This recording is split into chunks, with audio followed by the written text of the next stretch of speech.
Regardez comment Netanyahou en Israël espérait atteindre des objectifs politiques et les vendre à sa propre population qu'il a complètement baisé, pardonnez-moi, à partir du fait de faire monter le Hamas, par exemple. Bon, aujourd'hui, ça lui a complètement échappé. Cette situation est hors de son contrôle. Mais il ose absolument pas l'admettre à ses propres électeurs, mais c'est la situation actuelle. Bon, ça, c'est petite échelle.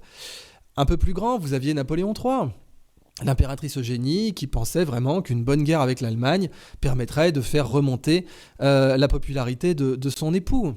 Et puis, ça a précipité la fin du Second Empire. Donc souvent, on croit qu'on va pouvoir utiliser la guerre. Je vous ai parlé du cas des militaristes, aussi bien au Japon d'ailleurs pendant la Deuxième Guerre mondiale que avec le tsar pendant la Première Guerre mondiale. Ça leur a complètement échappé parce que l'être humain croit depuis la bataille de Megiddo, qui a donné le mot Armageddon, qui est considérée comme une des premières grandes batailles rangées de l'histoire. Depuis la bataille de Megiddo, l'humain croit qu'il peut contrôler la guerre, alors qu'en fait c'est la guerre qui le contrôle, systématiquement. C'est la guerre qui contrôle l'humain et qui fait de lui, pardonnez-moi, sa bitch.